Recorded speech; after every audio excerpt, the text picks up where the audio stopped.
Muy bien, pues buenas noches a todos. El día de hoy estamos en nuestro webinar mensual del Colegio de Audiología, Otoneurología y Foniatría de la Península de Yucatán. Tenemos invitada de lujo.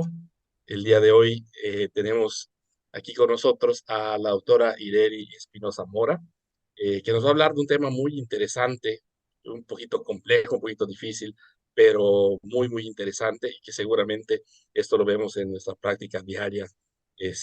Pero pues es bueno siempre actualizarse y siempre estar pendiente de estos temas eh, tan complejos. Entonces, muchas gracias a todos por participar y les dejo con el doctor Andoesa para que presente a la doctora Espinosa como se debe. Muchas gracias, doctora. Gracias. Muy buenas noches a todos. Agradecemos pues el honor de su presencia. Quiero agradecer también muchísimo a la doctora por habernos aceptado pues la invitación para este webinar. Voy a hacer una pequeña reseña de la doctora. Ella tiene la especialidad en audiología, otoneurología y foniatría. Terminó en el Hospital General de México, Eduardo Liceaga. Está certificada por el Consejo Mexicano de Comunicación, Audiología, Otoneurología y Foniatría. Es médico adscrito al Centro de Vértigo y Mareo de la Ciudad de México desde el 2017. Ella ha sido ponente internacional en diferentes foros relacionados con el manejo de pacientes con vértigo y mareo en Centro y Sudamérica.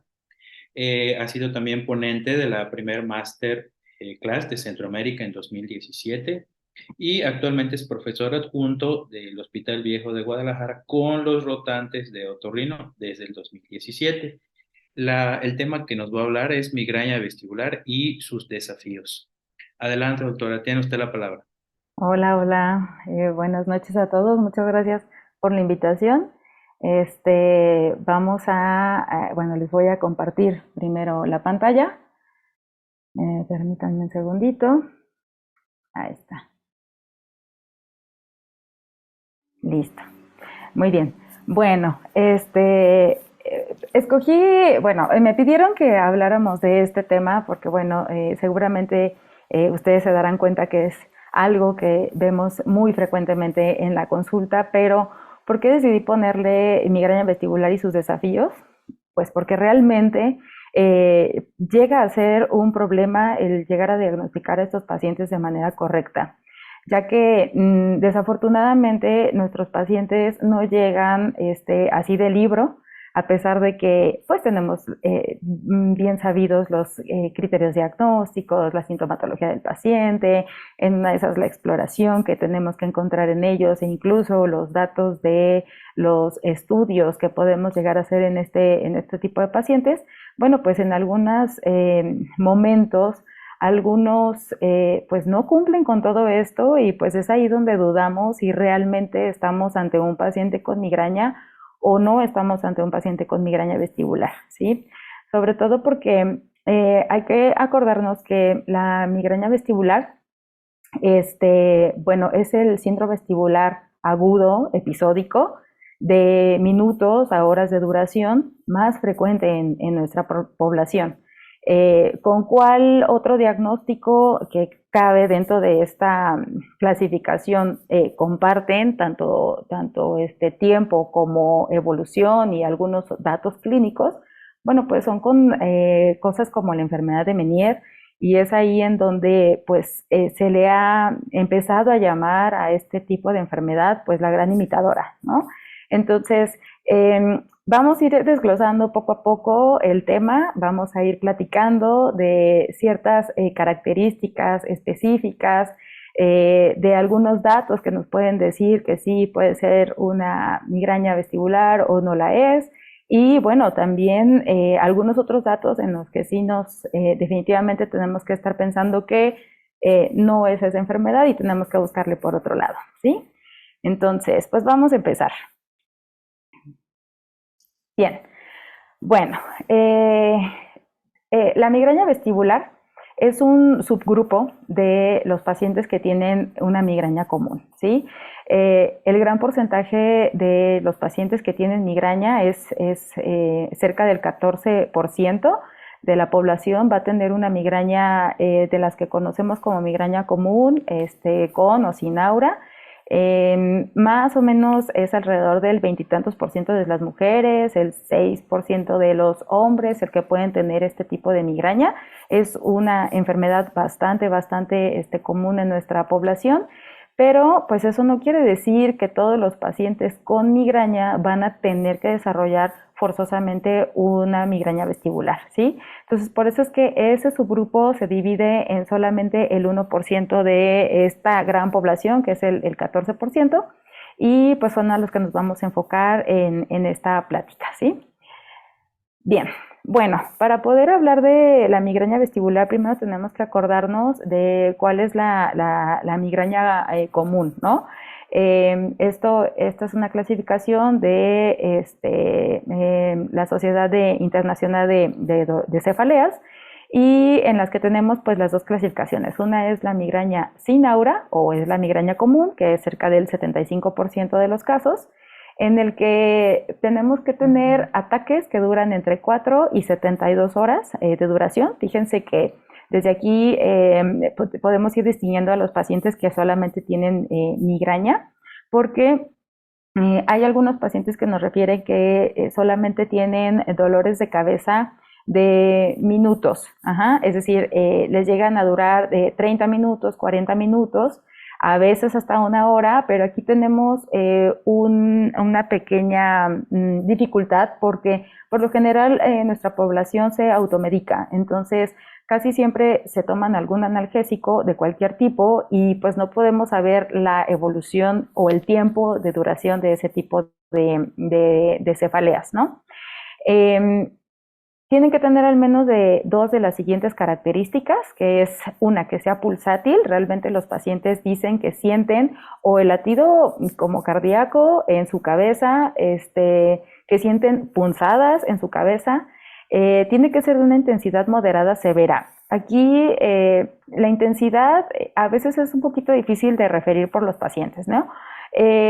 Casi siempre yo les pregunto que si se les dificulta hacer sus actividades de la vida diaria o si de plano por el dolor de cabeza tienen que descansar.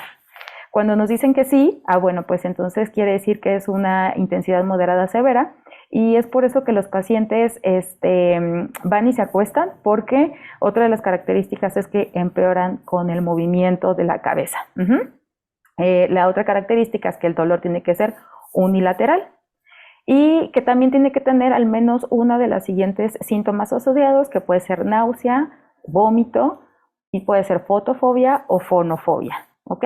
Entonces, cuando tenemos a estos pacientes que cumplen estos criterios, pues entonces tenemos que estar pensando en una migraña común, ¿bien?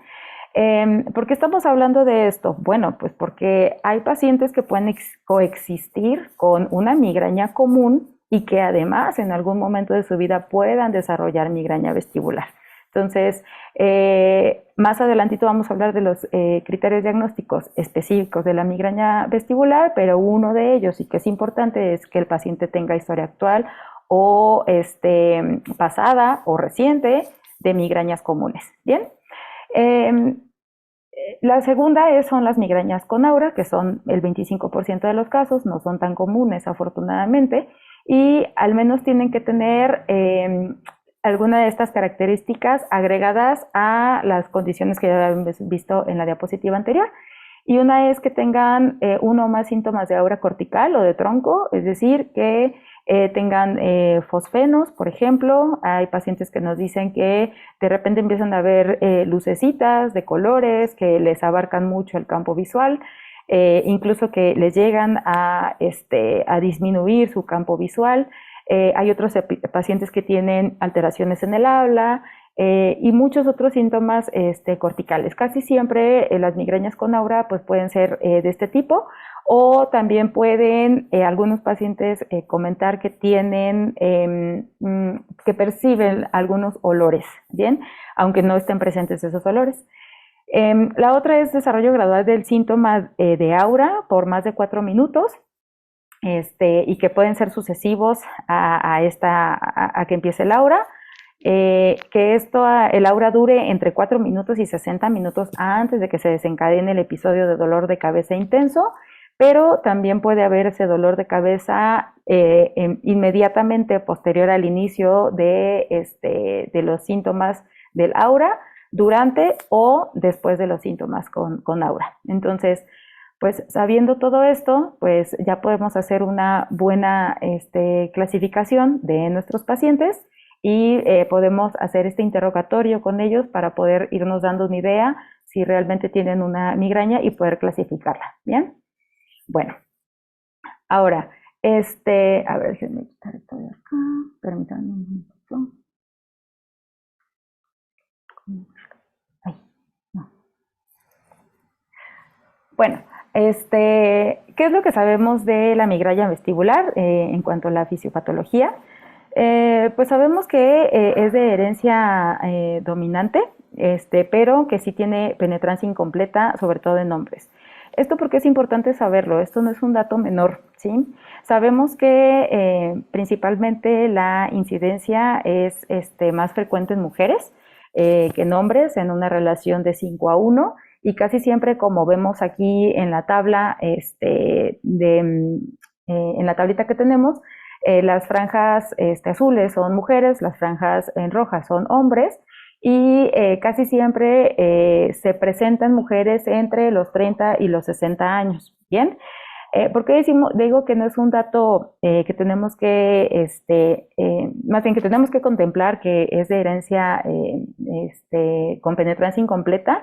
Es porque en los hombres muchas veces tenemos datos, por ejemplo, de que se están mareando, que pueden empezar a tener datos como pensando en una migraña vestibular, pero pues ellos nos dicen, no, pues a mí nunca me ha dolido la cabeza, nunca he tenido ninguna migraña, nada por el estilo, pero si empezamos a indagar en los antecedentes familiares, son pacientes que tienen herencia familiar de migraña, es decir, que la mamá, el papá, los tíos, primos, hermanos, tienen o han tenido episodios de migraña, por ejemplo, migraña común, y que bueno, eso puede ser un dato bastante importante. En segundo lugar, pues también son pacientes que luego, si nosotros les preguntamos, son niños que tuvieron cinetosis. Acuérdense que la cinetosis, bueno, es una intolerancia al movimiento y que es una variante de migraña, incluso es un predictivo de migraña para la adolescencia o la adultez temprana. Y pues bueno, o que tengan historia de que tienen mucha intolerancia en los vehículos, son los pacientes que no pueden leer en un auto en movimiento, que cuando salieron de viaje vomitaban o cualquiera de ese tipo de cosas. Entonces, cuando tenemos esa historia clínica y esos antecedentes, podemos sospechar que el paciente pueda empezar a estar desarrollando alguna migraña vestibular. Y pues resulta que cuando les damos tratamiento antimigrañoso, pues mejora. Entonces, no forzosamente tienen que tener esos pacientes del género masculino datos de migraña. Bien.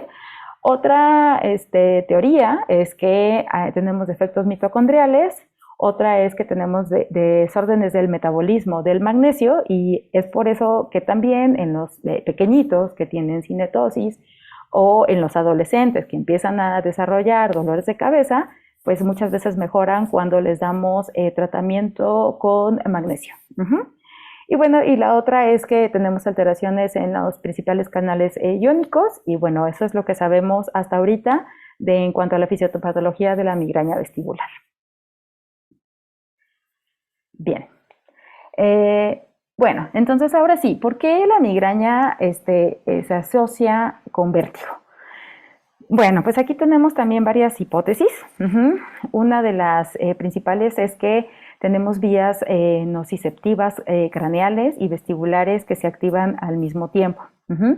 Aquí lo que puede suceder es que cuando estas vías de dolor se activan, tenemos un edema séptico generalizado que activa o digamos que altera un poco a todas las meninges de nuestro cerebro, que eso incluye a la parte vestibular, y eso es lo que nos puede causar que un paciente con dolor de cabeza puede empezar a presentar síntomas de vértigo, de mareo, de inestabilidad. Bien, otra es que las células ganglionares trigeminales y vestibulares comparten muchas propiedades neuroquímicas, ¿sí? ¿Como cuáles?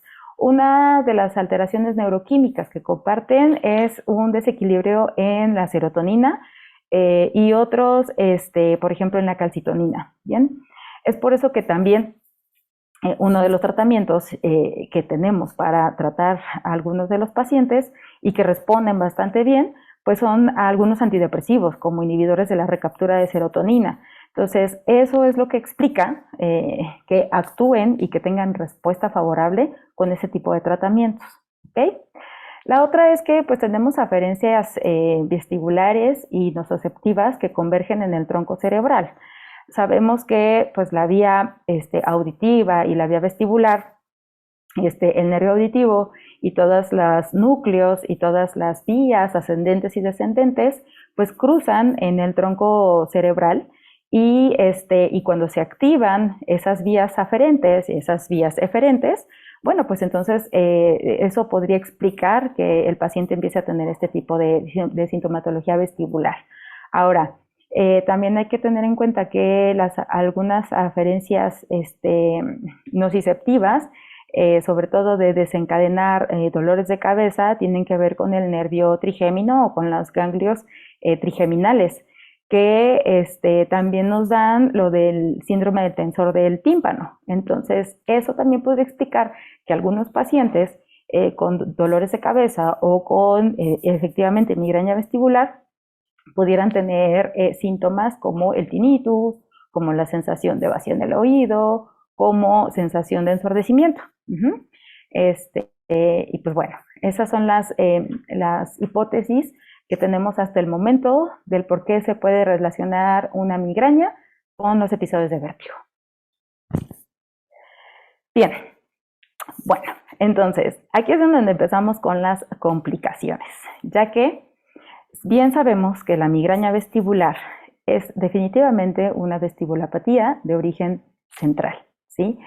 Que en ocasiones nos puede dar algunas alteraciones periféricas y que una de las características que debemos de tener cuando estamos sospechando en una migraña es que tienen que ser completamente reversibles. ¿Por qué comento esto?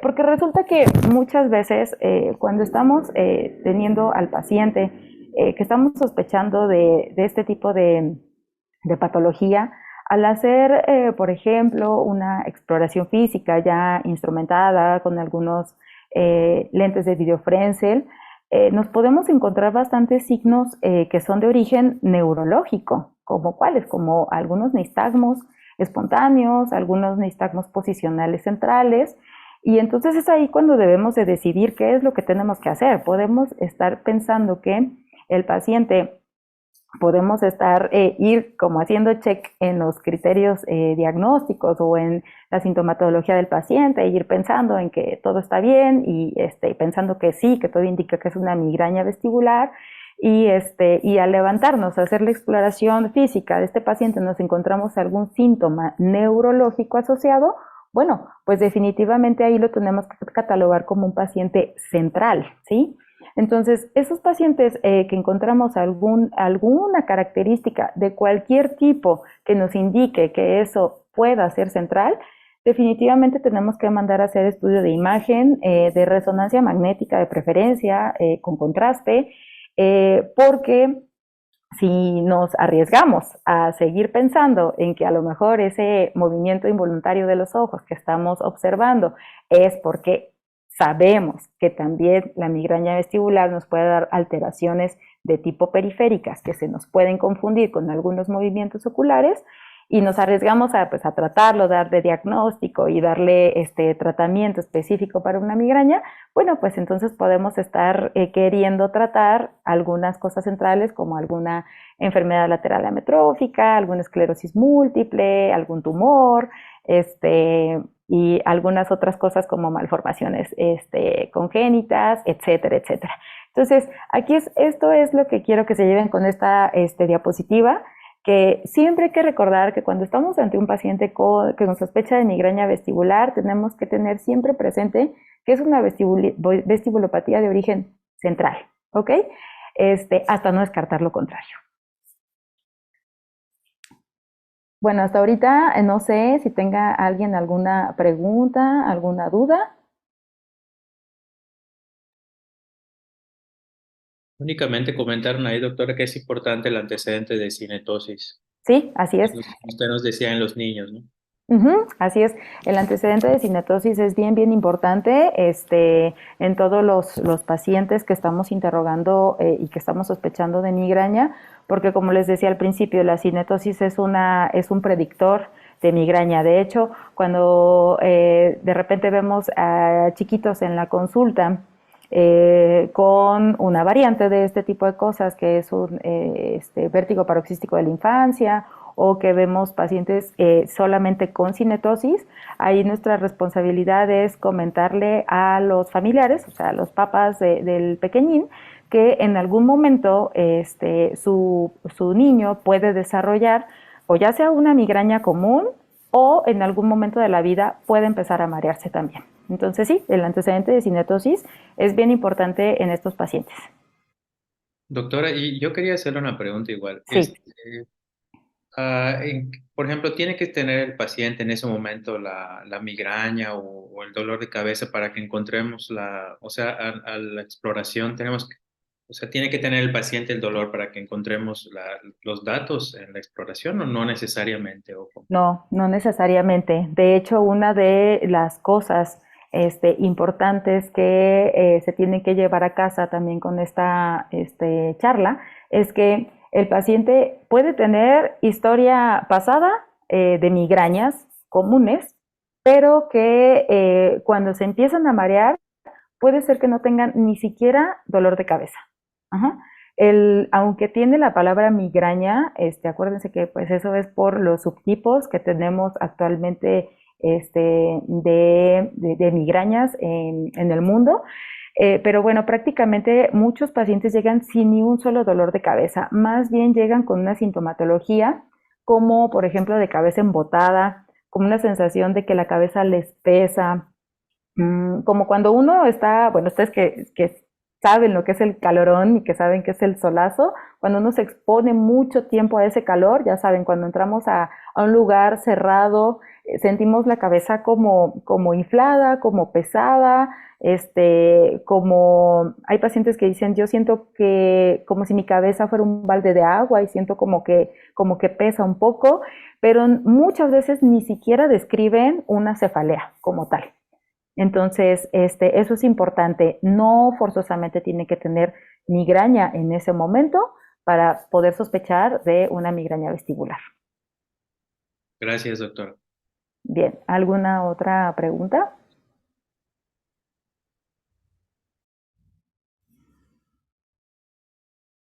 Parece que no, ¿verdad? No, parece que no, Bien, doctora.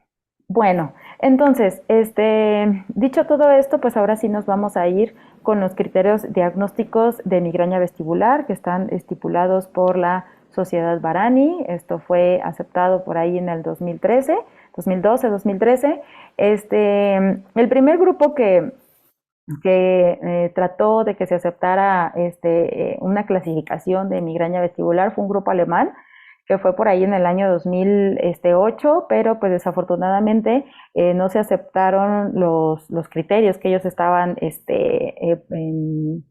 proporcionando.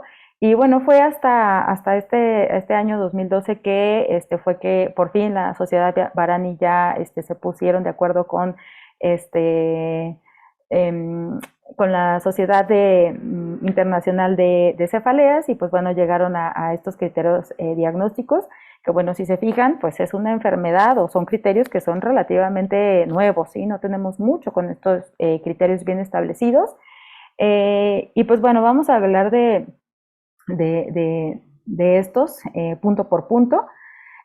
Aquí uno de los primeros puntos, que es el inciso A, es que el paciente tiene que tener al menos 5 episodios de síntomas vestibulares que sean de moderada a severa intensidad.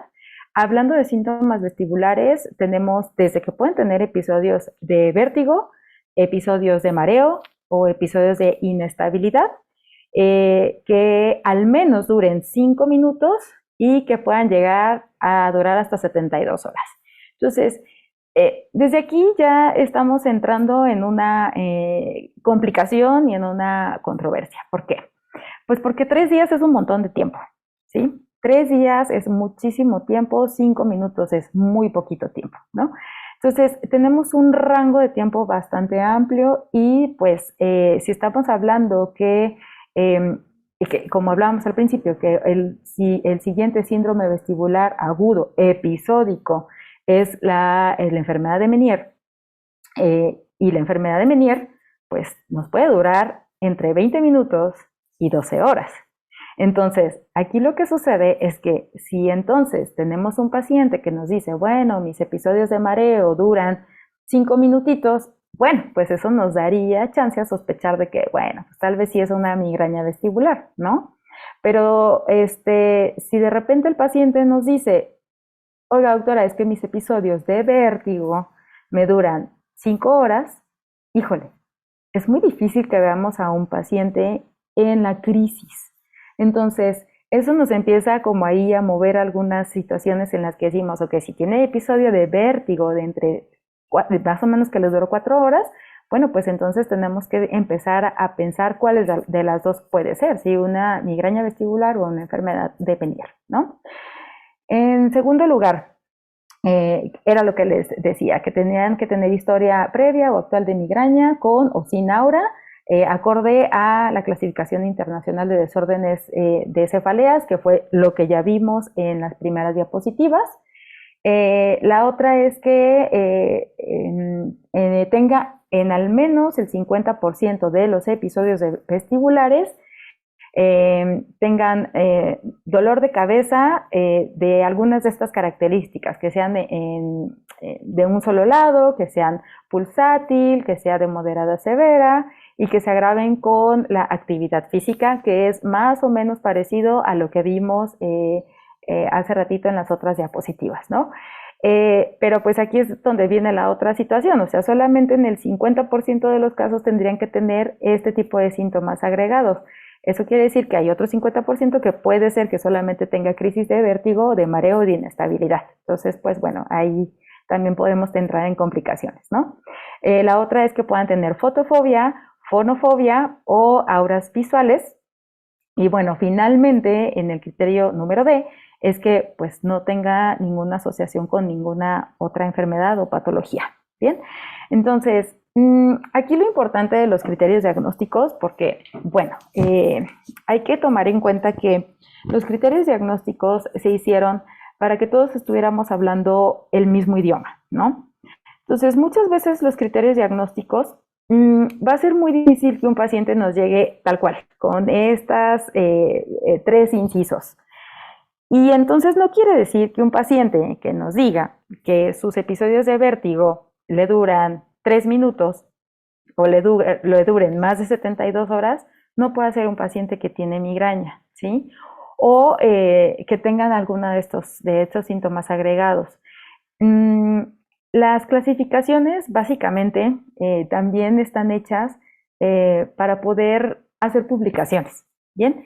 Entonces, yo lo que quiero decirles con esto es que no se casen solamente con la idea de que tienen que tener estos criterios 100%, porque, por ejemplo, una de las cosas que también sucede con nuestros pacientes en la presentación clínica que tienen migraña es que pueden tener también síntomas auditivos, como cuáles, como el tinnitus, como la sensación de plenitud aural, como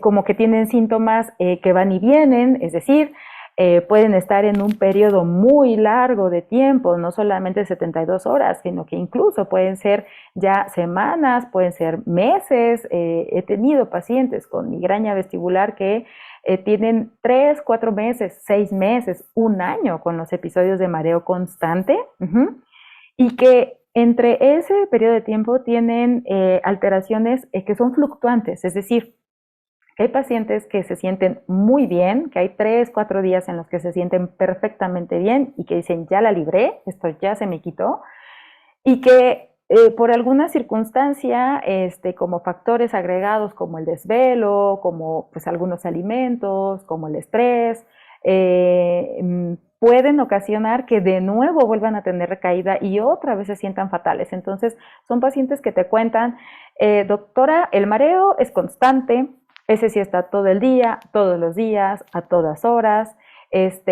Tengo dolores de cabeza 2 o 3 veces a la semana, o solamente tengo esa sensación de estar embotada, tengo alteraciones en la concentración, tengo alteraciones en la memoria, tengo alteraciones en mi cambio de humor. Esto hace que la calidad de vida cada vez sea peor. Son pacientes que ya no quieren salir, son pacientes que incluso están muy cansados, que en algunas ocasiones duermen muchísimo, tienen otros periodos en los que tienen un insomnio bastante importante y eso hace que se sientan peor, entonces se vuelve un círculo vicioso. Entonces, podemos tener un paciente que nos está contando todo esto y pues definitivamente no tiene muchos criterios diagnósticos de los cuales nos enseña la Sociedad Barani. Entonces, hay que tener mucho en cuenta, platicar con el paciente, darle un montón de tiempo para que él nos diga absolutamente todos los síntomas que presenta y pues bueno, ir pensando en que puede coexistir, como les decía hace ratito, una migraña con una migraña vestibular y algunas veces hasta hay pacientes que tienen migrañas con características de hidrops endolinfático, sin que tengan necesariamente enfermedad de Meniere, ¿ok? Bien, esos pacientes que tienen características de hidrops, pues son los pacientes que realmente a veces nos dicen que tienen mucho síntoma auditivo, mucha fluctuación en la audición y muchas de otros síntomas que nos pueden ir más o menos correlacionando algunas cosas para poder llegar al diagnóstico y poder dar un tratamiento adecuado. Bien, bueno, ¿qué vamos a encontrar en la exploración física del paciente? Realmente, lo que tenemos que encontrar, así, digamos que a rajatabla, en un paciente que estamos sospechando de migraña vestibular, es una exploración física completamente normal, ¿sí? Entonces, necesitamos hacer una exploración neurológica, por lo menos eso es lo que hacemos con los pacientes acá, o que de rutina hacemos. Les revisamos todos los pares craneales, revisamos movimientos oculares, desde observamos si hay algún nistagmo espontáneo, revisamos si hay nistagmos evocados a la mirada, vemos cómo está el rastreo, cómo están las sacadas, vemos cómo se observan los ojitos al hacer una exploración de un nistagmo optoquinético. Posteriormente colocamos lentes de videofrencel para observar si hay alguna alteración sin fijación visual, algún movimiento involuntario de los ojos que se encuentre.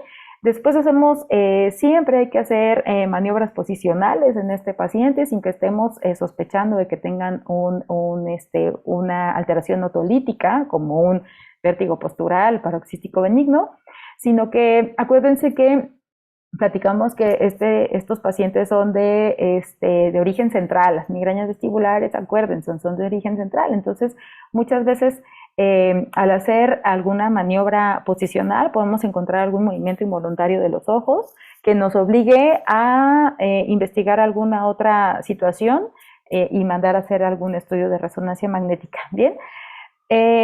Después hacemos una revisión de la propiocepción del paciente. Eso lo hacemos con una colchoneta. Ya no hacemos el romber como antes, lo hacíamos que nada más poníamos al paciente con sus bracitos aquí, con los pies juntos, cerrar los ojos, o eso de ponerlos con las manos al frente, hacer cabeza para atrás. No, simple y sencillamente con que veamos, ponemos una colchoneta, subimos al paciente y le pedimos que cierre sus ojos. Bueno, con eso podemos estar revisando la propiocepción y también podemos revisar Romberg, y bueno, eso también nos tiene que salir completamente normal. Las marchas también tienen que salir completamente normales, ¿sí? Entonces, aquí en la exploración física les puse que pueden no tener nistagmos espontáneos sin fijación visual, así como algunos nistagmos posicionales centrales, ¿bien? Cuando observamos esto y mandamos a hacer una resonancia magnética al paciente y la resonancia magnética sale completamente normal, entonces ahí sí podemos catalogar los nistagmos como nistagmos de origen central que están originando una migraña vestibular. ¿Bien? Entonces ahí es en donde muchas veces nos podemos confundir porque por ejemplo, como les decía hace ratito, es un poquito difícil poder encontrar o ver a los pacientes en crisis, ¿sí? Muchas veces si las crisis duran unos cuantos minutos, bueno, pues está un poquito difícil que se trasladen al consultorio como para poderles poner unos lentes de videofrencel o hacer una exploración física en el consultorio. Entonces, lo que yo por lo general le pido a los pacientes es que cuando tengan el episodio de vértigo, me hagan favor de grabarse sus ojos. Todos tenemos ahorita un celular a la mano, entonces yo lo que les pido es que mantengan la vista en la cámara de su dispositivo y se graben unos 5, 10, 15 segundos y me manden el video para saber si realmente está teniendo una crisis de vértigo. Entonces, por ejemplo, tenemos a este paciente que tiene un nistagmo muy, muy leve, tiene una amplitud muy pequeñita, pero sobre todo cuando ve hacia su lado derecho, no sé si alcanzan ahí a ver que tiene un nistagmo muy chiquito, que es un poquito torsional y que se ve un poquito vertical hacia abajo. Está ahí, ahí, ahí, ahí, ahí. Bien, si se fijan, ese paciente está sentadito, no está acostado, no está en ninguna posición, es más, no está moviendo su cabeza y sin embargo tiene un nistagmo espontáneo, ¿sí? Este paciente tiene migraña vestibular, entonces, claro, él tiene una resonancia magnética y sus estudios otoneurológicos completos normales, entonces ahí es cuando no tenemos que descartar que cuando un paciente nos dice que tiene vértigo y le vemos un nistagmo, ese nistagmo puede estar provocado por una migraña vestibular.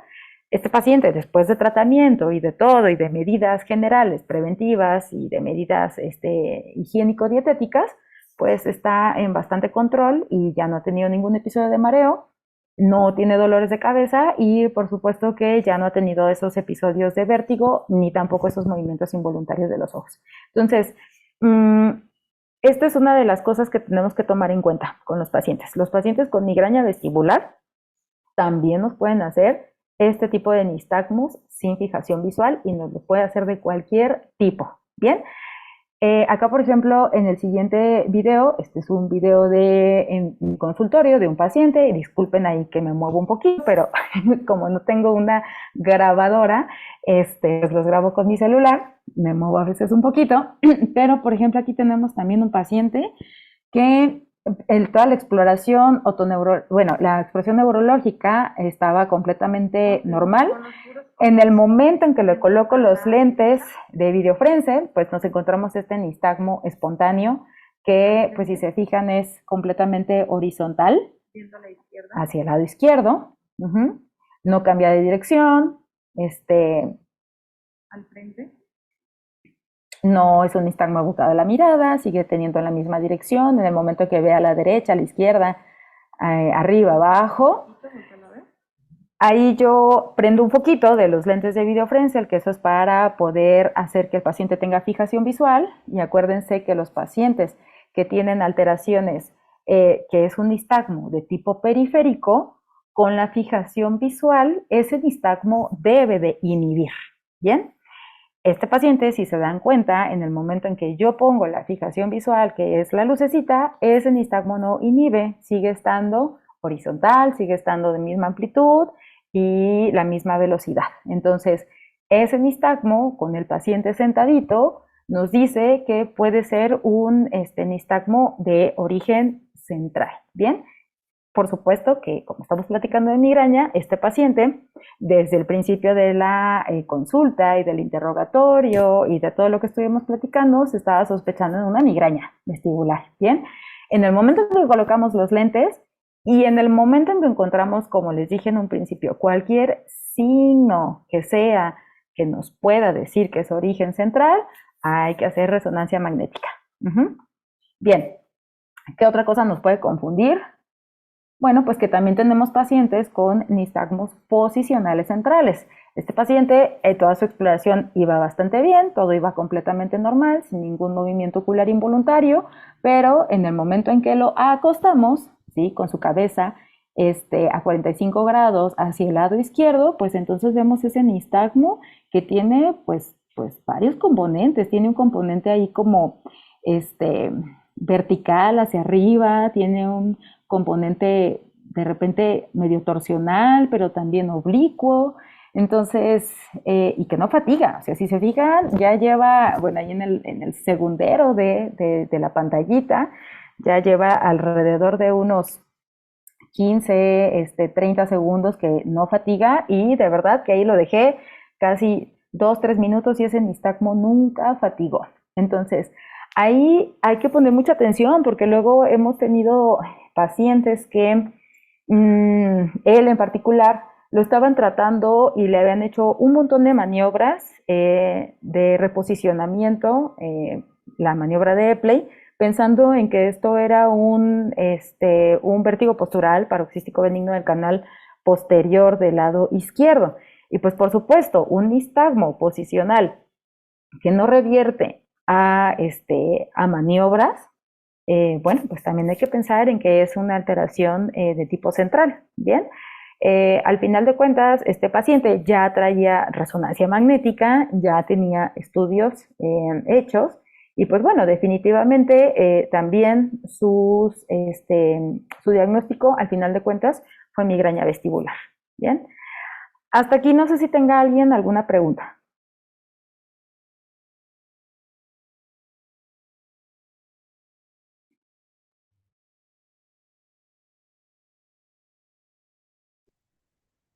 No hay nada en el chat, doctora. Parece que no, ¿verdad? Ok, Todos bien. quedamos con la boca abierta, doctora. Bien, sí, esto es bien importante que lo puntualicen y que se lo lleven ahí anotado, porque pues sí, definitivamente la mayor parte de las alteraciones que podemos ver en pacientes con migraña vestibular son este tipo de diagnósticos, ¿sí? Este tipo de movimientos oculares, perdón, que de repente se ven muy aparatosos y que uno empieza ya a dudar de que no, pues esto seguramente es algo central o esto seguramente es algo benigno como el vértigo postural, y entonces ahí es en donde nos empezamos a enredar. Aquí la clave siempre es hacer un buen interrogatorio del paciente, para poder darle la suficiente, digamos, peso a los signos que encontramos y a los movimientos oculares. Bien. Bueno, ahora, bien, en cuanto a los estudios otoneurológicos, los pacientes que estamos sospechando de migraña debemos hacerle los estudios otoneurológicos sí o sí, incluso cuando los pacientes tienen exploración física normal. Aquí es cuando de repente, bueno, tenemos que explicarle muy bien al paciente lo que estamos sospechando. Una, que es una enfermedad de tipo funcional, ¿sí? Acuérdense que en los pacientes que tenemos con vértigo y con mareo y con inestabilidad, los podemos clasificar en dos grandes grupos. Uno es en el que sí encontramos un daño orgánico en cualquier sensor del equilibrio, principalmente en cerebro, ya sea tallo cerebral, cerebelo puente, en el sistema vestibular, ojitos o las piernas, ¿no? Entonces, ahí yo lo que le digo a los pacientes es que cuando estamos sospechando de esto tenemos que ver una exploración física normal y que después tenemos que hacer estudios otoneurológicos para confirmar que realmente eso que vimos en la exploración física es de esa manera y que es una son estudios normales. ¿Por qué? Pues porque ahí sí, con todas las de la ley, podemos decirles que pues no le podemos echar la culpa al cerebro, no le podemos echar la culpa al oído, tampoco a los ojitos, tampoco a las piernas, y el que está mandando la información errónea, pues es el cerebro, en el que nos está mandando una información de mareo cuando no lo es, y que eso solamente lo podemos probar al hacer estudios clínicos. Entonces, los estudios otoneurológicos tienen que salir también completamente normales para seguir sospechando de esto, ¿bien? Aquí tenemos varias imágenes de trazos que por supuesto ustedes conocen, que es de una videonistagmografía.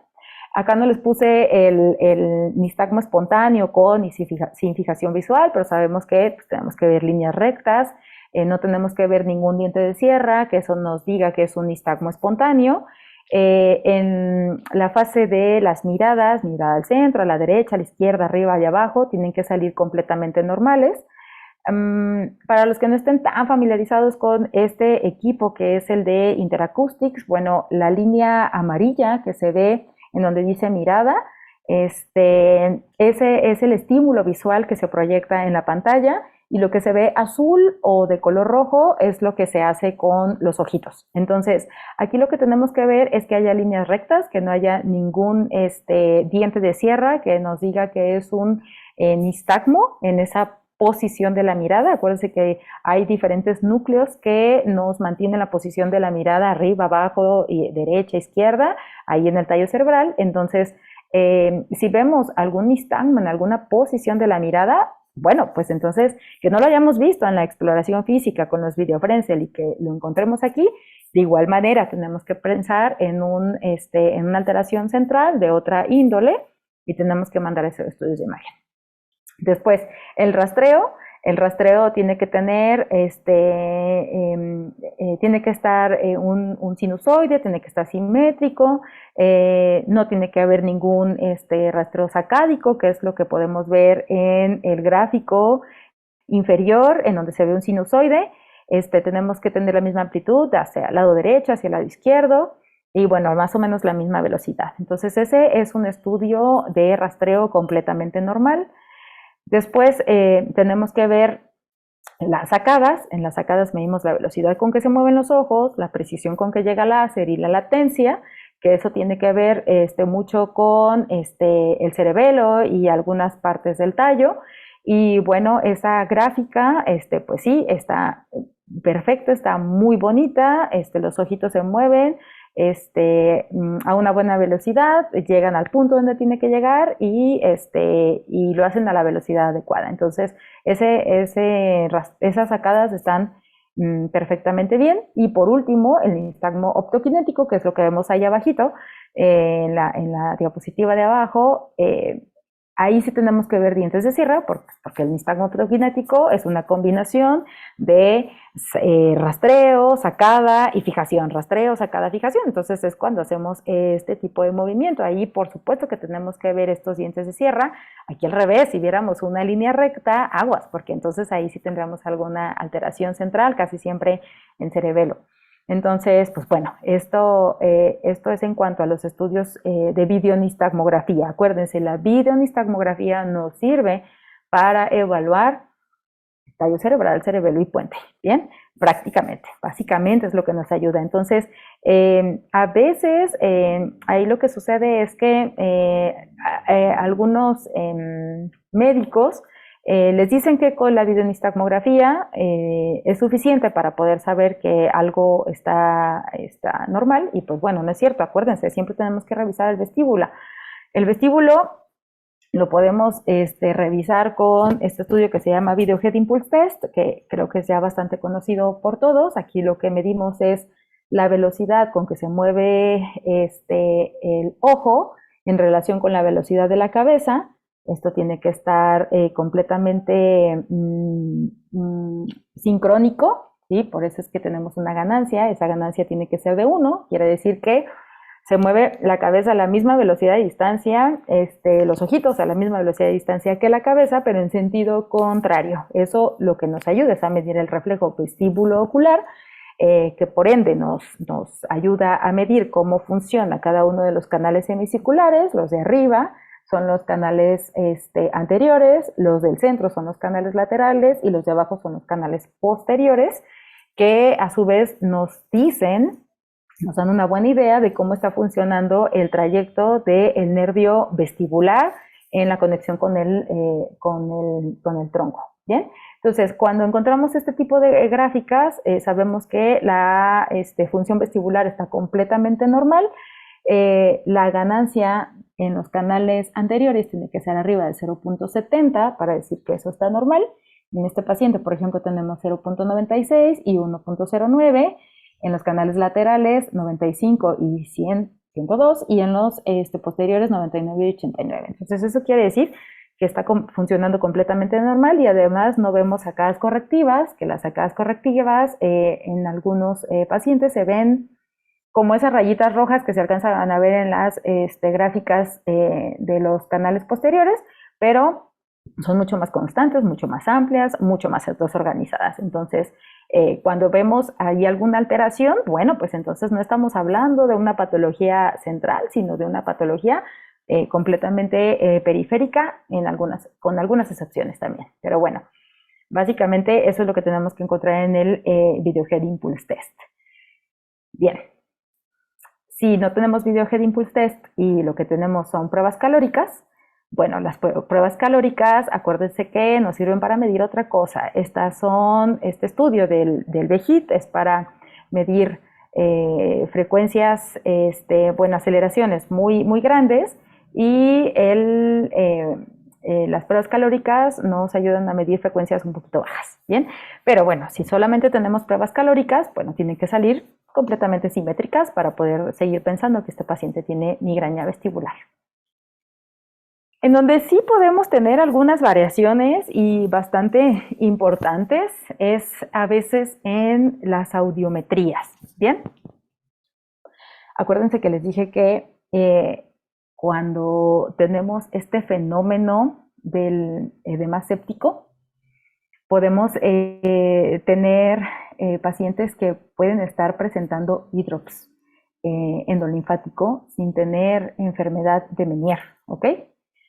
Que si ese paciente puede en algún momento desarrollar enfermedad de Meniere o no, no lo sabemos. Sería cosa de que eso nos pondríamos a elucubrar muchísimo, pero no es nada raro actualmente ver a pacientes con audiometrías con una fluctuación bastante importante y en las frecuencias graves como en la enfermedad de Meniere. Entonces, acá tenemos 3 ejemplos de pacientes que les hemos hecho su estudio de audición y, por ejemplo, las 2 gráficas de arriba son del primer paciente que vimos el video en el que apenas se veía un nistagmo ahí chiquitito en el que está grabando en su casa. Cuando le hicimos el estudio de audición, las pruebas otoneurológicas, pues salió todo completamente normal, a excepción de la gráfica audiométrica que vemos del lado derecho de su pantalla en la parte superior. Entonces, cuando vemos ese tipo de gráficas, es cuando decimos, chin, todo parecía indicar que era una migraña vestibular, pero cuando encontramos esa gráfica, ahí es cuando empezamos a decir, híjole, entonces estamos ante un paciente con Meniere o estamos debutando con Meniere, porque acuérdense que el hidrops endolinfático en los pacientes con Meniere pueden empezar hasta 10 años antes de que tengan la primer crisis de vértigo. Entonces aquí es cuando pues, nos ponemos en ascuas. Y entonces aquí es cuando de verdad todos nos ponemos así porque decimos, ¿qué será lo que está sucediendo acá? ¿No? Definitivamente aquí lo único que podemos hacer es dar tratamiento, ¿sí? Si estamos sospechando y todo parece indicar que era una migraña, pues darle tratamiento para migraña. Ajá. Y hacer un control audiométrico al mes y medio, que le dimos tratamiento para la migraña. Y bueno, pues entonces resulta que cuando baja el hidrops, cuando bajan los dolores de cabeza, cuando bajan los episodios de mareo, pues los pacientes pueden llegar a tener ahora sí una audiometría completamente normal y eso sin haberles dado tratamiento para Meniere. ¿ok? Pues cuando vemos este tipo de cosas es cuando decimos, bueno, ok, pues entonces definitivamente la migraña vestibular sí nos puede hacer algunos síntomas auditivos. Entonces esto es bien importante que se lo lleven también. Y este es uno de los desafíos que nos hemos encontrado en muchos pacientes, muchos pacientes con migraña. Hay pacientes que fluctúan tanto como están viendo la gráfica audiométrica de abajo. Si se fijan, ahí está en comparativo. La primera vez que lo vi, pues fue cuando están las respuestas en 65, 60, 50. Esa es la audiometría del paciente que tenía su nistagmo ahí espontáneo, con los lentes de videofrencia, el segundo video. Entonces, este paciente no nos refería crisis de vértigo como tal, nos refería a un mareo constante, bastante severo, que sí le dificultaba para hacer sus actividades de la vida diaria. Y él refería mucho taponamiento de oído y él sí tenía bastante dolor de cabeza, tipo migrañoso, unilateral, pulsátil, que remitía a analgésicos, analgésicos potentes, con cafeína, ergotamina, algunos triptanos. Entonces, bueno, pues en el momento en que damos tratamiento también para este paciente, solamente pensando en migraña, pues resulta que nos dan estas fluctuaciones en las audiciones y pues no es nada raro. Bien. ¿Aquí alguna pregunta? ¿Alguna duda de los estudios neurológicos? ¿Alguna otra cosa? Sí, doctora, aquí en el chat ponen, las pruebas calóricas pueden activar o estimular áreas cerebrales diferentes a las de BEGIT y es posible observar una hiperreflexia en pacientes con migraña vestibular. Me parece que son dos preguntas, doctora. Ok, a ver, no, no pueden estimular algunas otras áreas cerebrales. Aquí lo que estamos haciendo evaluar frecuencias muy bajas en cuanto a las pruebas calóricas, ¿sí? Es decir, VHIT hacemos un movimiento de 300 grados sobre segundo, o sea, es como hacer esto, ajá, y digamos que las pruebas calóricas hacemos esto.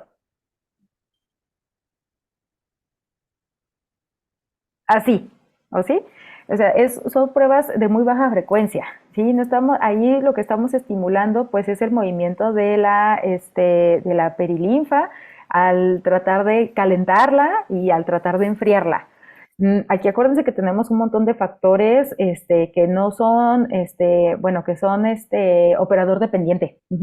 Si no tenemos un irrigador adecuado o si aún hacemos las pruebas calóricas, ya saben, con nuestra jeringa, que a lo mejor medimos la temperatura del agua, acuérdense que de pasarle a la jeringa, pasarle al oído e irrigar el oído, pues pueden variar hasta algunos grados con los cuales ya no se puede estimular adecuadamente al oído interno, ¿no?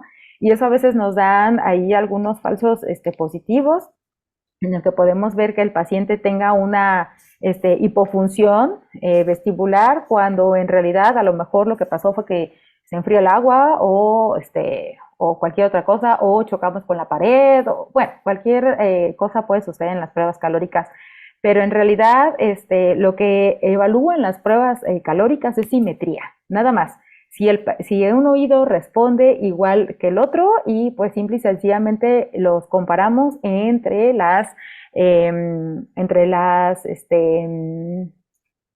agua fría y agua caliente del oído contralateral. Entonces, solamente evaluamos simetría. No se estimulan algunas otras cosas acá en el área central. ¿Y la otra pregunta cuál era? Bueno, no Sí, sé si les haya quedado claro esa.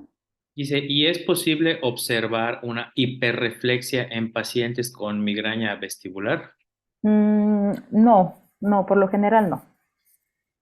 Ok. Tenemos otra doctora, dice, y ahí, doctora, ¿sería bueno iniciar tratamiento para Meniere y ver cómo responde? Porque sí, No, me parecería muy dudoso por el trazo, dice. ¿Y como en cuánto tiempo fue viendo los cambios, o sea, la mejoría en la audición? sí, bien. Miren, no les recomiendo, digo, porque a nosotros nos ha pasado, no está padre hablar desde la experiencia propia, porque eso es lo que tiene menos evidencia científica.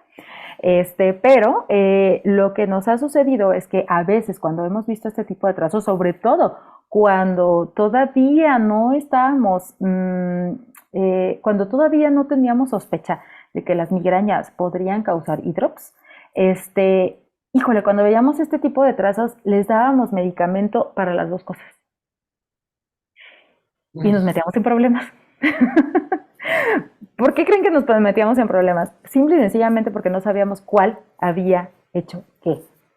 Entonces, acá lo que estamos haciendo actualmente con los pacientes es que si todo indica y si las crisis de vértigo, incluso apoyándonos con los videos de los pacientes, por ejemplo, que nos digan, es que sí, tengo crisis de vértigo de 3 horas de duración, ¿no? Es que es ahí donde nos podemos complicar la existencia, en el tiempo de duración y cuando no vemos movimientos oculares, ¿no? Entonces, lo que le pedimos a los pacientes es, ¿sabes qué? Cada vez que sientas una crisis de vértigo, mándame un video de tus ojos y yo te digo si tienes nistagmo o no tienes nistagmo, ¿bien? Acuérdense, los episodios de crisis de enfermedad de Meniere, esas crisis sí los sacan de combate a los pacientes. Por lo general tienen náusea, tienen vómito, no se pueden levantar de su cama o no pueden hacer ninguna otra actividad porque cualquier movimiento, porque la amplitud del nistagmo es bastante fuerte. Muchas veces eso es lo que hace que el paciente esté fuera de combate. Una de las cosas que nos puede medio ahí dar informes es que los pacientes que tienen crisis de vértigo por migraña casi siempre pueden hacer sus actividades físicas con dificultad, pero las pueden hacer. O sea, no es algo que los tire. Entonces, ahí nos mandan el video de sus ojitos y muchas veces tienen un nistagmo, así como el que vimos del primer paciente, o a pesar de que tienen un nistagmo tan importante como el que vimos en el segundo, la sensación de vértigo no es tan intensa. Entonces, ahí lo que decimos es como, bueno, pues es que todo parece indicar que tiene una migraña vestibular. Hay que darle tratamiento para una migraña y ver cómo responde, por ejemplo, con este tipo de situaciones con la audiometría.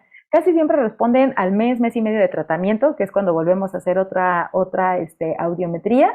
Y entonces, si no tiene crisis de vértigo, si al paciente se le quitan los síntomas, si el paciente se siente bastante bien, pues ya ni le movemos, ya nos quedamos ahí con el tratamiento de migraña, ¿sí? Y entonces lo seguimos valorando y es un paciente que no soltamos, pues precisamente para seguir vigilándolo y ver que en algún momento no desarrollen crisis de vértigo de tipo como de enfermedad de Meniere. Parece que ya no hay más. Me pone, entiendo. Muchas gracias, doctora. Perfecto, muy bien. Bueno, ahora sí, el tratamiento. El tratamiento definitivamente tenemos que empezar, como en todas las enfermedades, con la prevención. Bien. Una de las cosas bien importantes con los pacientes es que una vez que les dijimos que muy probablemente tengan una migraña vestibular y que ya les explicamos todo esto, que es una alteración funcional, que es una enfermedad que no se cura, que se controla y que responde a medicamentos, yo casi siempre les enseño esta tablita que viene de Timothy Hayne, Estados Unidos. Esta es una página que se llama Dizziness and Balance, que es bastante buena para explicarle a los pacientes. Y acá yo les enseño toda la tablita. ¿Por qué? Porque resulta que no tenemos ningún medicamento específico para la migraña vestibular, ¿sí? El único medicamento específico que se tiene, y no hay mucha evidencia porque no se ha estudiado mucho, porque no se consigue fácilmente en México y además es carísimo, es algo que se llama anticuerpos monoclonales para el péptido relacionado al gen de la calcitonina. No sé si se acuerdan que hace ratito hablamos de los nociceptivos relacionados con neurotransmisores como la serotonina y la calcitonina. Bueno, pues ese es el único, digamos que, medicamento para la migraña vestibular que existe, pero no está bien estudiada.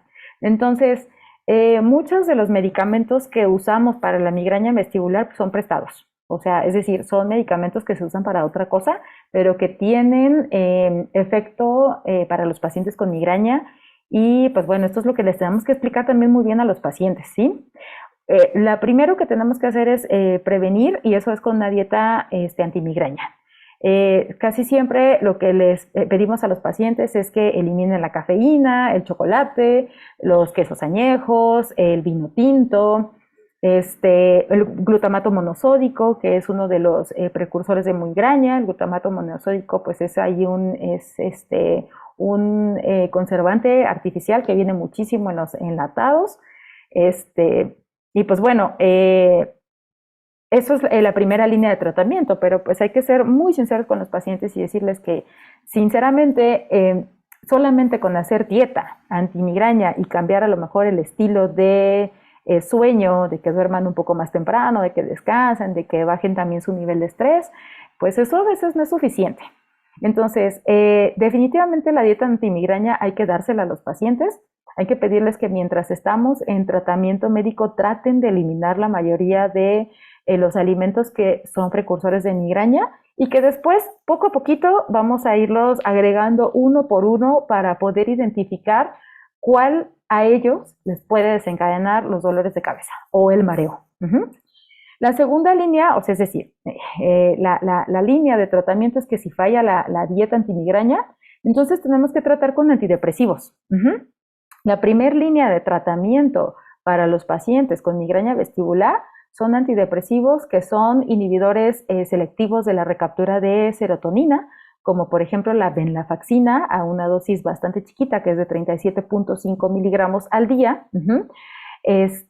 Aquí lo único es que, bueno, por ejemplo, la venlafaxina, como tiene, también es un inhibidor de la recaptura de noradrenalina, tenemos que tener cuidado con los pacientes que son hipertensos, porque luego les pueden hacer crisis hipertensivas cuando estamos dando la venlafaxina.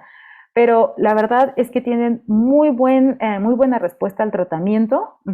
Y esto también porque, por lo que platicamos hace ratito, por la alteración en la neuroquímica en cuanto a la inhibición de serotonina en nuestro cerebro, en esa neuroquímica. Entonces, resulta que también podemos dar algún otro antidepresivo como amitriptilina, pero sinceramente muchos de mis pacientes yo los trato con venlafaxina y les va bastante bien, ¿sí? Ahora, hay pacientes que tenemos que explicarles por qué les estamos dando este inhibidor de la recaptura de serotonina, porque los pacientes actualmente leen muchísimo y lo primero que te dicen es, yo no estoy deprimido, no me voy a tomar eso porque pues me puede causar otros síntomas o a lo mejor me causan tolerancia, dependencia, me voy a hacer adicto, etcétera, etcétera. No, entonces hay que explicarles muy bien que el tratamiento se da por el mecanismo de acción, no por lo que dicen para lo que están hechos los medicamentos. Aquí entonces tenemos que ver si damos la venlafaxina y no es tolerada por el paciente o definitivamente no nos sirve la venlafaxina o simple y sencillamente el paciente no la quiere tomar, pues tenemos que agarrarnos de otras herramientas como son los antihipertensivos, ¿sí? Los antihipertensivos, el que mejor da resultados es el verapamilo a una dosis de 120 miligramos también al día o el propanolol, ¿bien? Aquí, pues claro que la dificultad es que si tenemos pacientes adolescentes o mujeres que tienen la presión arterial muy bajita o tenemos pacientes con disautonomía, bueno, pues entonces mejor no hay que darle ninguno de estos antihipertensivos porque entonces sí, los vamos a llevar a la lona y pues tampoco va a ser nada agradable, ¿sí? ¿De qué podemos tener beneficio de estos pacientes? Es que si de repente tenemos pacientes hipertensos y les podemos dar alguno de estos antihipertensivos, pues podemos ayudar a controlar las dos patologías, ¿no? Responden bastante bien al verapamilo, pero prácticamente yo casi siempre uso la venlafaxina o la paroxetina. Si esto falla, no funciona o hay alteraciones en la presión arterial, entonces nos podemos ir a los anticonvulsivantes, ¿bien? El anticonvulsivante que más pues tiene registro para las migrañas vestibulares es el topiramato, a una dosis de 25 a 100 miligramos, es hasta donde los podemos llevar. La verdad es que yo casi nunca he tenido que llegar a los 100 miligramos, casi siempre llego hasta los 75. No me gusta pasar más de los 100 miligramos porque sí tiene muchísimos efectos secundarios, como pues esta sensación de tener adormecimiento en los dedos, alrededor de la boca, da un poquito de confusión en algunos pacientes. Los pacientes que tienen antecedentes de litiasis renal, ahí sí está contraindicadísimo el topiramato porque sí hace piedras en el riñón en los pacientes que tienen estos antecedentes. Y ¿qué otra cosa? Para algunas mujeres es bastante tolerable y les gusta porque inhibe un poquito el apetito, entonces hasta las ayuda a bajar un poquito de peso y eso les agrada. La verdad es que con dosis de 25 a 50 miligramos tienen bastante buena respuesta. Cuando yo decido dar de línea directa el topiramato, cuando el paciente sí tiene historia reciente de migraña, o sea que el paciente sí tiene dolores migrañosos y que además está teniendo episodios de mareo. Ahí es cuando sí definitivamente nos vamos luego por el topiramato, por su efecto mucho más antimigrañoso y relajante que otra cosa. Podemos hacer el valproato, podemos usar después el levetiracetam, podemos usar la lamotrigina a las dosis que estamos viendo ahí. Pero en realidad el topiramato es bastante bueno. Bueno, si esto falla. Doctora, Sí, disculpe, sí. tenemos ahí, dice, ¿cuánto tiempo se sugiere probar con el cambio de dieta antes de empezar los medicamentos? Más o menos un mes. Un mes, porque además acuérdense que pues, los síntomas por los cuales nos va a buscar el paciente, pues es el mareo. Entonces, ya que le digamos al paciente así como de, híjole, vamos a tratar solamente con la dieta y vemos cómo te va, y que se tengan que esperar todavía un mes con los síntomas de mareo, pues eso nos puede llevar pues al abandono del paciente, una. Porque pues obviamente el paciente lo que quiere es sentirse bien, ¿no? Entonces, sí podemos hablar con él y podemos decirle que podemos intentarlo con la dieta, pero pues les aseguro que muchos dicen, no, por favor, ya, o sea, denme algún coadyuvante, además de la dieta, para empezar a quitar este mareo. Porque acuérdense también, una de las cosas importantes de los antidepresivos, que es la primera línea, es que el medicamento, cualquier inhibidor de la recaptura de serotonina, empieza a hacer su máximo efecto hasta los 20, 25 días que se toma. Entonces, híjole, si perdemos un poquito de tiempo en un mes en estar intentando con la dieta y después, ahora sí decidimos darle un tratamiento, por ejemplo, con el antidepresivo, pues nos vamos a tardar otros 15 días, otros 20 días en que el paciente empiece a notar mejoría de los síntomas.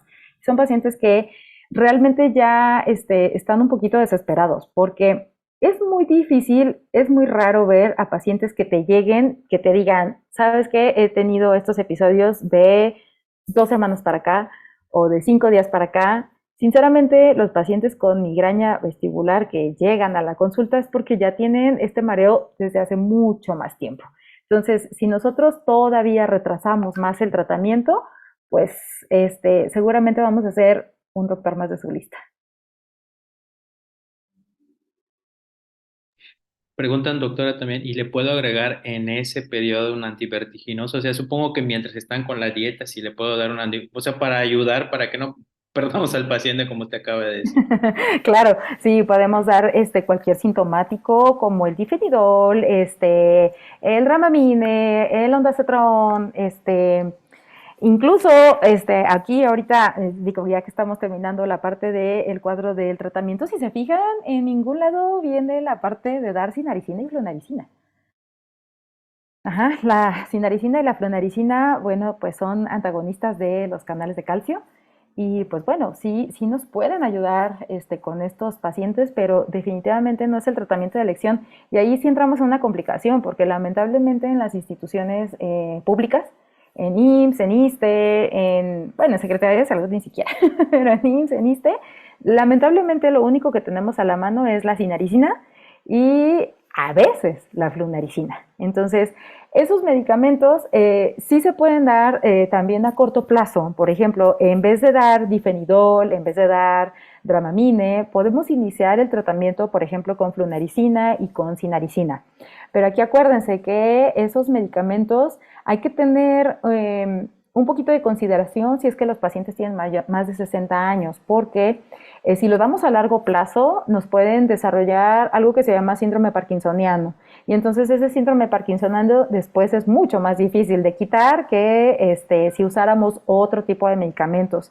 Otra cosa de la flunaricina y de la sinaricina es que está completamente contraindicada en pacientes que ya han tenido ideaciones suicidas, ¿sí? Porque resulta que este tipo de medicamentos pueden hacer que estos pacientes sí lleguen al acto de atentar contra su vida. Eso es bastante importante porque la migraña vestibular y cualquier síndrome vestibular, ya sea agudo, ya sea episódico, ya sea de cualquier índole, muchas veces genera demasiada ansiedad. Y entonces esa ansiedad nos lleva a la depresión y ese tipo de cosas nos puede hacer que un paciente, pues sí, empiece a tener algún otro tipo de alteraciones a nivel de psique. Entonces, eso es importante que lo sepan porque son medicamentos que tenemos muy a la mano y que seguramente no habían escuchado que podían tener este tipo de contraindicación. Bien, entonces, si no tenemos otra cosa, podemos iniciar tratamiento con flunaricina y con sinaricina, no más de mes y medio de este tipo de medicamentos. Bien, y podemos ayudarnos con los que estamos platicando, hacer una combinación, que es lo que nos dice el siguiente recuadro, que cuando definitivamente no nos sirve ni uno ni otro, podamos empezar a hacer una combinación de medicamentos, como por ejemplo la venlafaxina con el propanolol, o la venlafaxina con el verapamilo, o el topiramato con el verapamilo, o la venlafaxina con flunaricina, etcétera. Entonces, ahí sí podemos empezar a hacer combinación de medicamentos a las dosis que ya platicamos. Muchos de nuestros pacientes, como platicábamos eso de la ansiedad, a veces tenemos que tratarles también la ansiedad, ¿sí? Con cualquier ansiolítico, ya sea clonazepam, alprazolam, escitalopram, cualquier medicamento que tenga algún mecanismo ansiolítico, nos puede ayudar, ¿sí? Porque muchas veces lo que nos puede exacerbar los síntomas es la ansiedad generalizada que puede tener ya también el paciente. Entonces, también ahí es donde hay que tener un poquito de ojo clínico con ese tipo de pacientes. Bien. Y bueno, no es muy usado acá en México el uso del Botox. El Botox por lo general se inyecta en algunos sitios de la cabeza para tratar de evitar este tipo de migrañas pues generalizadas que también nos puedan estar ocasionando los episodios de mareo o de vértigo. Bien. Y pues bueno, si resulta que ninguno de los tratamientos nos dan la respuesta que necesitamos, pues hay que volver a pensar en si no es otro diagnóstico el que está teniendo el paciente. ¿Bien? Bueno. Tenemos otra pregunta, doctora. Sí, díganme. En el chat nos marcan aquí que si se sugiere algún tipo de rehabilitación vestibular, Sí. y si es así, ¿de qué tipo? Sí, claro. La rehabilitación vestibular que tenemos que darle a estos pacientes es diferente a la que estamos, por lo general familiarizados, ¿sí? Ya saben, tenemos el paradigma 1, 2, en el que les ponemos una letra, movemos cabeza, hacemos rehabilitación de reflejo vestibulocular, bla, bla, bla, bla, bla. Tenemos los ejercicios de Cowton, que también son bastante socorridos en las consultas, o que vemos pacientes que algunos otorrinos dan, porque los laboratorios nos dan esas hojitas para repartirlas, que es bastante sencillo. No, definitivamente aquí lo que tenemos que hacer es una rehabilitación vestibular, pero dirigida a la desensibilización del síntoma de mareo. Casi siempre estos pacientes tienen una sensación como de estar arriba de un barco, como de estar oscilando, como si estuvieran adentro de una alberca. Esos son los pacientes que tienen mareo o que sienten inestabilidad. Los que tienen vértigo, bueno, pues sí, evidentemente tienen su episodio de vértigo ahí rotatorio. Entonces lo que tenemos que hacer es poner al paciente con medios, sobre todo visuales, porque si ponemos la pantalla, por ejemplo, del optoquinético, que son cuadritos, o las barras, y ponemos al paciente enfrente de la computadora, viendo ese estímulo visual, lo ponemos arriba de una colchoneta, y entonces lo enfrentamos a ese tipo de movimiento que es real, que causa un estímulo visual real, que por ende nos causa más mareo. En el momento en que les quitamos la estimulación, los bajamos de la colchoneta, entonces dicen, ok, eso que vi y eso que estaba sintiendo arriba de la colchoneta, realmente eso es mareo. Lo que estoy sintiendo en este momento en el piso, pues no se parece en absoluto. Entonces, más o menos es ese tipo de rehabilitación en el que tenemos que dar mucho estímulo visual, mucho estímulo propioceptivo, mucho movimiento de la cabeza, con pelotas, agacharse, levantarse, conos, básicamente es movimiento, mucho movimiento, enfrentar al paciente a movimiento cefálico y a movimientos visuales. Gracias, doctora. Bueno, entonces, les quería presentar justamente este artículo en donde se involucra el doctor Strupp, en donde el título del artículo es Hidrops centrolinfático en pacientes con migraña vestibular y con síntomas auditivos, que es más o menos lo que les estaba contando con las audiometrías y con este tipo de pacientes. Aquí, pues les tomaron resonancia magnética a los pacientes que solamente tenían migraña vestibular o que tenían síntomas auditivos, nada más con la migraña sin haber tenido algún otro diagnóstico agregado. Y pues bueno, al hacer resonancias magnéticas que ya son un poquito más funcionales, esta resonancia magnética es con un equipo de 3 Teslas. Acá en México, por lo general tenemos resonadores de 1.5 Teslas y pues se les hace una resonancia magnética en donde se inyecta gadolinio. Tenemos que esperar 4 horas y después hacer las tomas de esta parte del oído interno de la cóclea para poder detectar si un paciente tiene edema en el oído o tiene hidrops o no lo tiene. Esta imagen que se ve, que les puse aquí, es un oído completamente normal, en donde, si se fijan entre las vueltas, entre las 2 vueltas y media, pues tenemos como unas especies de muesquitas, ¿no? Esas muesquitas, cuando tenemos un paciente con hidrops, pues se ven bastante dilatadas, ¿sí? Entonces, esa es una imagen de un paciente que tiene hidrops endolinfático, que nos está haciendo episodios de migraña. Esto es importante pues porque ya lo podemos documentar. También ya lo podemos pedir así, algunas resonancias magnéticas. Allá en Mérida no sé si tengan esta posibilidad de hacer estas resonancias magnéticas más funcionales. Acá en México solamente hay 2 equipos en 2 laboratorios en las que nos las pueden hacer. De hecho, una de las, están bastante bonitas esas imágenes que nos mandan ellos. Esta es una de ellas, que aquí sí se ve perfectamente el hidrops. Aquí sí tenemos la comparación del oído derecho con el oído izquierdo. Y pues definitivamente allá está, el radiólogo nos hace el favor de poner una flecha y decir, miren, ahí está la dilatación endolinfática, por favor, no se les pase, sí se ve completamente diferente el oído derecho al oído izquierdo. Así es como se ve una dilatación de hidrops en el oído interno, ¿ok?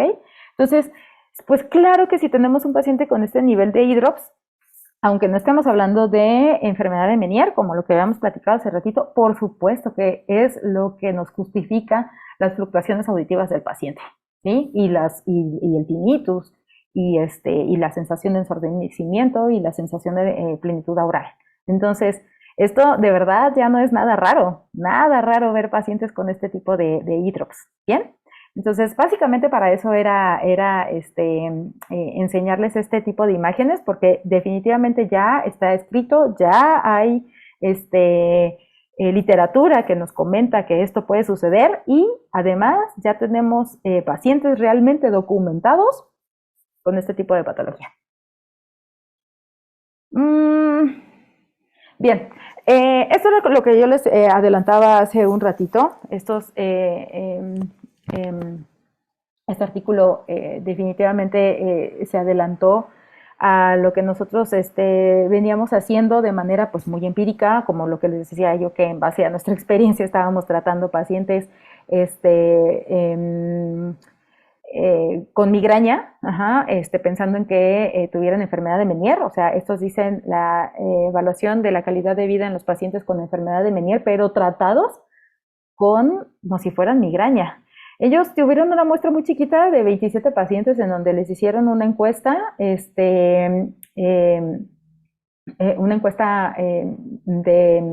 calidad de vida, en la cual resulta que les dieron tratamiento para migraña y pues tuvieron mejores resultados que con solamente dar tratamiento con Meniere, como por ejemplo con medicamentos diuréticos.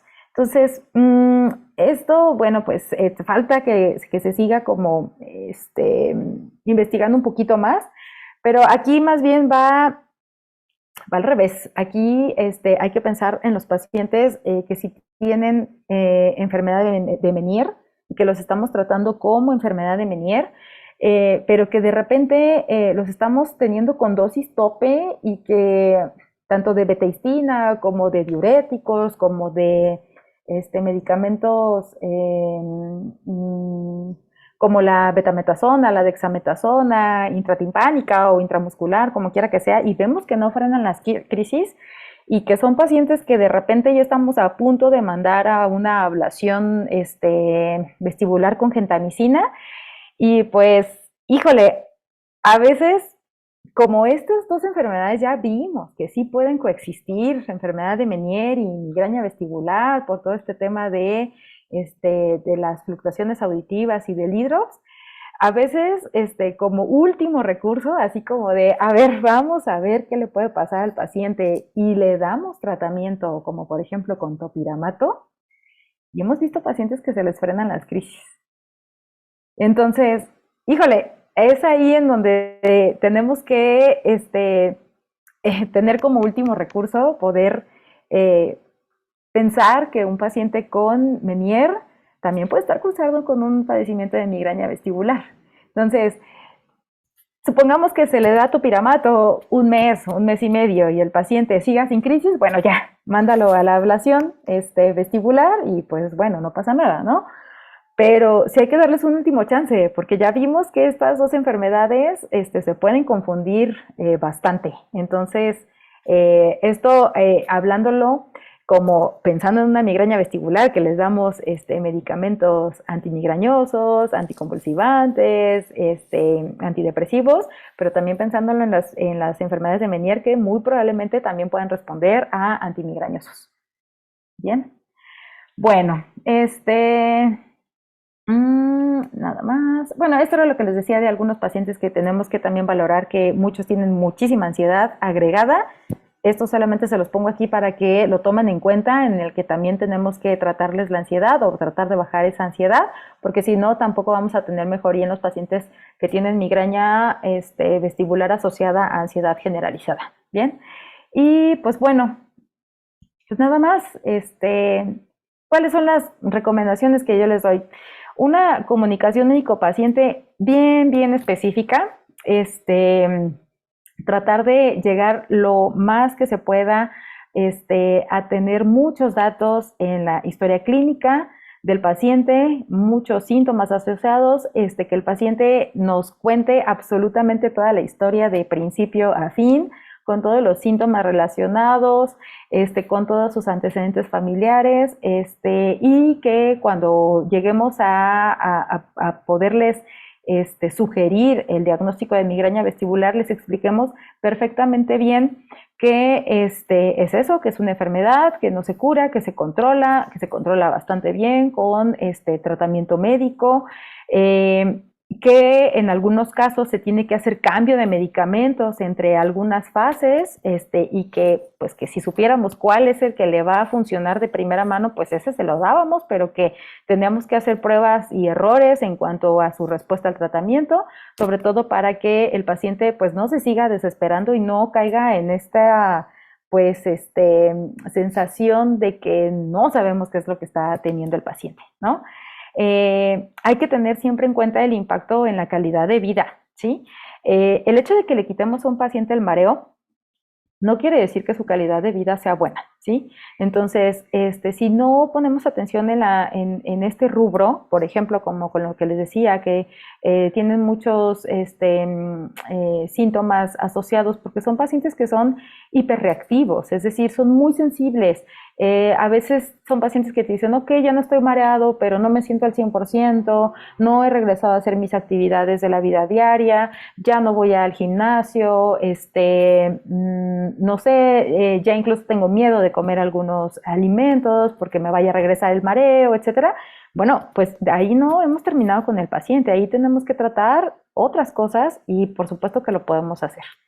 Y pues bueno, estar midiendo la eficacia del tratamiento con cada uno de los pacientes, que pues lamentablemente acá en los pacientes con migraña, pues no son así como receta de cocina, que pues, bueno, pues pongamos otra vez de ejemplo al Menier, que no tenemos muchísimo para dónde hacernos. Tenemos la betaistina, los diuréticos y pues algunas otras cositas, pero nada más. Acá afortunadamente tenemos un montón de alternativas en las que nos podemos ir moviendo entre dosis, entre combinaciones, entre medicamentos para poder llegar a tratar a un paciente, y esto también se lo tenemos que explicar muy bien a ellos para que no se desesperen.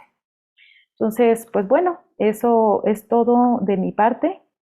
No sé, espero que los haya dejado un poco más confundidos para que me inviten otra vez. Por supuesto que nos dejó más confundidos, doctor. Esto es una patología, yo creo que muy importante, porque estoy seguro que está presente en nuestra vida diaria como profesionales y que a lo mejor se nos puede estar escapando porque se sobrepone a otros diagnósticos. Encontramos muchas cosas normales y entonces tenemos que hacer uso de nuestra clínica y nuestro colmillo para poder llegar a este diagnóstico, ¿no? Entonces creo que es algo muy, muy importante, y como alguna vez platicaba yo con el doctor Anduesa, lo que no sabes no lo puedes diagnosticar. Así Entonces, es. si tú no te actualizas en este tipo de patologías, pues definitivamente no vamos a poder llegar a un diagnóstico si no conocemos todos estos datos. Por supuesto. Entonces, esto en realidad, bueno, la idea no es confundirlos ni nada por el estilo, es simple y sencillamente que abran el panorama y que tengamos en cuenta que definitivamente la migraña vestibular se ha ganado así el apodo de la enfermedad, que es la gran imitadora. Entonces, sí, definitivamente nos puede confundir muchísimo. A veces como que de repente lo damos ahí como porque decimos, ay, es una migraña vestibular. Híjole, pues sí, pero cuando no te llega del libro, cuando no te llega con los criterios diagnósticos así específicos y empiezas a meterte en camisas de 11 varas al estar viendo algunas cosas medio raritas en la exploración, algunas cosas pues que no van con lo que nos han enseñado, bueno, pues es cuando de repente empezamos como a dudar y a decir y a pensar, y entonces ahí es cuando nos podemos enredar y es cuando pues, no podemos darle un buen manejo a nuestros pacientes. Y créanme, los pacientes con migraña vestibular son los que llegan al consultorio y que ya vieron a 1, a 2, a 3, a 5, a 10, a 15. Seguramente a ustedes les ha pasado también muchísimo. Entonces, qué padre sería que ustedes sean el último médico que vean y que sea el médico que les va a ayudar a resolver este problema y sobre todo a volver a ser lo que eran antes. Doctora, Así es. aquí preguntan, ¿cuánto tiempo recomienda el tratamiento o depende de la respuesta? El tratamiento, por ejemplo, con medicamentos antidepresivos, y por ejemplo también con el topiramato, lo tenemos que dejar mínimo 2 meses hasta 6 meses para ver la respuesta al tratamiento. Incluso si el paciente llegara a tener mejoría en menos tiempo, por ejemplo, que con la venlafaxina o con la paroxetina en combinación con verapamilo, y tengan respuesta al mes, mes y medio, que sean pacientes que diga, estoy genial, ya no me duele la cabeza, ya no tengo mareos, ya puedo hacer todo, etcétera, etcétera. Se los dejamos alrededor de 2 meses, 2 meses y medio, y después vamos haciéndoles dosis reducción del medicamento. Y ahí también algo bastante importante que yo siempre les hago ver a los pacientes es que antes de que yo les quite el medicamento, les pido que hagan ejercicio cardiovascular. El ejercicio cardiovascular es el mejor amigo de los pacientes con migraña vestibular y es lo que nos los va a mantener. Una vez que ya lo sacamos del bache, lo que nos mantiene estos pacientes sin crisis durante mucho tiempo es el ejercicio cardiovascular. Entonces, eso sí se los dejo bien claro a los pacientes.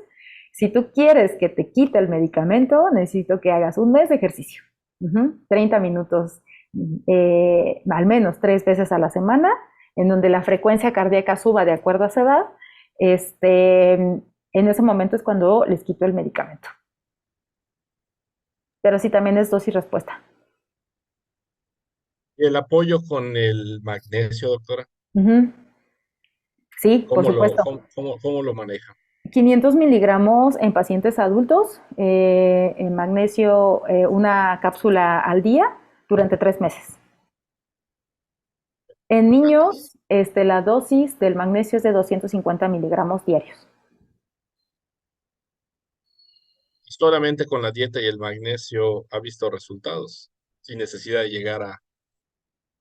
No, pero ¿sabe qué? Yo creo que es porque ya los vemos muy crónicos a los pacientes.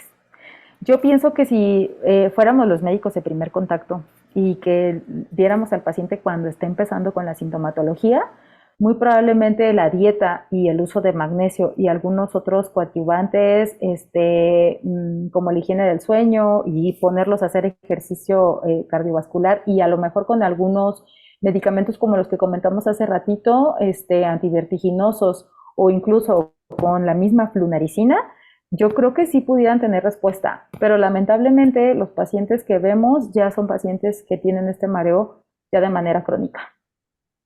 O bueno, la enfermedad sin diagnóstico durante mucho tiempo. Entonces ahí sí ya es bien difícil que respondan solamente a dieta y a magnesio. Gracias, doctor. A mí sí que A mí sí que ya me dio un poco de miedo porque incluso podría pensar, doctora, que como los pacientes tienen una carga ya de ansiedad grande por esta cuestión, o sea, incluso podemos pensar o confundirse con un mareo postural perceptual persistente incluso, ¿no? Porque los Así es. pacientes ya llegan, como usted dice, ya fui con un doctor y con otro y ninguno le da y ya por favor ayúdeme, haga algo, no sé. Entonces, o sea, aparte de que puede tener la migraña vestibular, que se confunde con un hidrops, que también puede tener esta carga emocional, pues ya Sí, me voló la mente. así es. Pero yo sí les digo algo. Miren, anímense, por ejemplo, a tratar a los pacientes, por ejemplo, con los antidepresivos y con los medicamentos que platicamos ahorita. No hay necesidad de que se sepan toda la rama de los medicamentos como si fuéramos psiquiatras, de los inhibidores de la recaptura de serotonina. Con que ustedes sepan bien el manejo y la dosis de 2 o 3 medicamentos antidepresivos, como es la venlafaxina, la paroxetina, la sertralina, eso nos puede ayudar muchísimo para tratar a nuestros pacientes. De repente nos da miedo recetar ese tipo de medicamentos, pues porque no es parte de nuestra formación, ¿sí? Sin embargo, pues somos los médicos que tenemos que tratar, que somos los que deberíamos de estar tratando a estos pacientes con este tipo de diagnósticos. Entonces, pues si resulta que la primera línea de tratamiento es usar ese tipo de medicamentos, bueno, pues hay que empezar a animarnos a tratar a nuestros pacientes con esto porque de verdad les cambia la vida. Ahora, también las alteraciones de ansiedad, pues sí, definitivamente también tenemos que aprender a tratar ahí a los pacientes con los medicamentos ansiolíticos. A dosis chiquitas, por supuesto. Ya así de plano nuestro paciente tiene una ansiedad generalizada que tiene que ser tratado por psiquiatra, bueno, pues también una de las indicaciones y sugerencias que se les dan a estos pacientes es, mire, yo veo que también tiene un problema de ansiedad generalizada o de depresión mayor o de bla, bla, bla. Sí se le solicita que nos apoyemos con psiquiatra para que nos ayude a medicar eso, pues también para que tengan mejor respuesta a los pacientes al tratamiento. Entonces, sí, anímense, anímense, van a ver que los pacientes se los van a agradecer. Y ustedes van a tener muchísima satisfacción de ver a sus pacientes que llegan así fatalísimos y que pues ustedes lo sacan adelante. Eso siempre va a ser reconfortante. Claro. Muy bien. ¿Alguna otra cosita por ahí? ¿Alguien más tiene alguna pregunta, alguna duda? Parece que no, doctor. Parece que no. Listo. Pues, pues listo, doctora. Bueno, Muchísimas gracias por haber aceptado esta invitación. Esperamos realmente que la próxima pueda ser en vivo y en directo aquí con nosotros. por supuesto. Y vamos a los avisos parroquiales, porque Muy bien, si no, no terminamos. Muy bien. Bueno, perfecto. pues le recuerdo que el siguiente webinar va a ser el del mes de noviembre, va a ser el 14 de noviembre, nos va a estar acompañando con la doctora Rachel Herrera Mendoza y vamos a hablar de la aplicación clínica de la ficha técnica de los auxiliares auditivos. Entonces no se la pueden perder. En los próximos días se subirán a nuestra página de Facebook la liga de inscripción para que se puedan empezar a registrar para el siguiente webinar. Y, eh, y ese es el único aviso por el día de hoy. Muchísimas gracias nuevamente, doctora. Muy bien, de Estamos nada. muy contentos con su participación. Muchas Y gracias. muchísimas gracias, Luis, como Bueno, siempre. por supuesto, cualquier duda de pacientes, cualquier cosa que quieran preguntar, con mucho gusto, ahí les pueden compartir mi correo electrónico, mi número de teléfono, que es mi número personal, y yo ahí les contesto y los voy ayudando si es que tienen alguna duda. Muchísimas gracias, doctora. Excelente. Muchísimas Perfecto. gracias. Buenas noches. Buenas noches a todos y nos vemos en la próxima. Hasta luego, Bye. doctora. Gracias. Dios, Luis.